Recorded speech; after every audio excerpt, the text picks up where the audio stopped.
I'm Katie LaGrone. This week, we're celebrating what it means to be an American. But for the past month, I've exposed how some Floridians are facing little-known barriers to becoming legal U.S. citizens. Recently, I spent some time with one veteran who told me he joined the U.S. military under the promise of citizenship. But what he got instead were broken promises. Bye, Boo. Paul Canton is headed to work near his home in Ocala.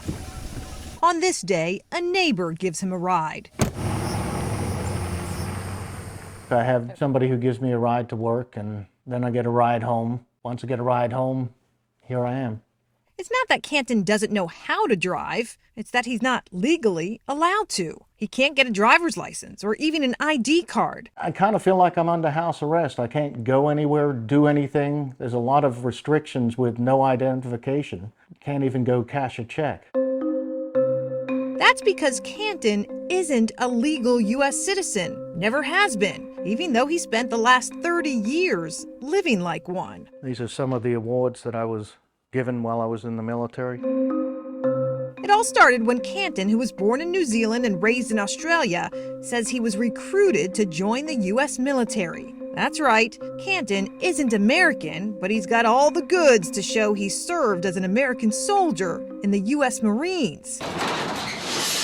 Which is how he explains his citizenship crisis began. I was told if I got an honorable discharge, then I would get citizenship at the end of my tour.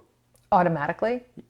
And then what happened? I got out, assumed I had citizenship, I voted, I did everything a citizen would do. He got married here, raised his kids, paid his taxes, even voted in U.S. elections, until a trip to his local DMV to renew his driver license a few years ago, quite literally, kind of shock. Stopped him in his American tracks. I figured somehow somebody had, forgot to push a button or do something. I didn't think it was going to be anything, here's my paperwork, here's my military service, and it was going to be done. It wasn't, and 5 years later, still isn't. It seems like every time we go back and try and deal with this, it's just another door closed. According to federal immigration law, foreigners who serve in the U.S. military are eligible for citizenship if they served during a period of hostility. Canton enlisted during the Gulf War in the early 90s, but he didn't become active duty for another 7 months after that period of hostility ended, which, according to U.S. Citizenship and Immigration, made all the difference on his path to calling America home. He served our country. This is not fair. Elizabeth Ricci is Canton's immigration attorney, working pro bono to help him solve what she says is a common practice by America's government. They are told by recruiters, who, by the way, get a bonus for the number of recruits they sign up, we'll take care of it. We'll get your citizenship. Don't worry about it. Ricci and Canton are now taking his case to federal court.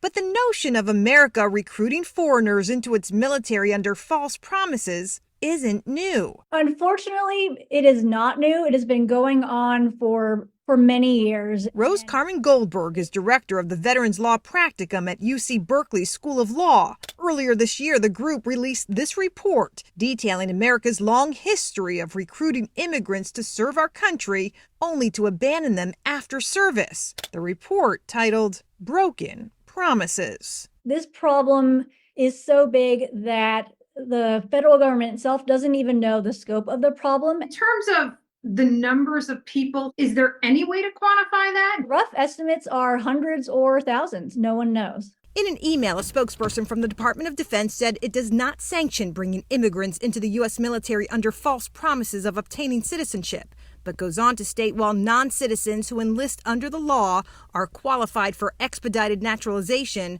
those pursuits are between the individual and U.S. Citizenship and Immigration Services. It just doesn't make any sense at all. Paul Canton doesn't know what his future in America holds. After he joined America's military, he lost his citizenship in Australia, leaving the father of two and recent widow. She's still here because if we buried her, I've got no way to go visit with her. Essentially stateless and pleading for America to give what he says it promised when he stepped up to fight and defend her. Why are you fighting this so hard? I've got nowhere else to go. U.S. Citizenship and Immigration not commenting on Paul's case, telling us they don't discuss individual cases. But a spokesperson says they recognize the sacrifice of veterans and are committed to properly adjudicating applications. Canton is still waiting for his first hearing in federal court. I'm Katie LaGrone reporting.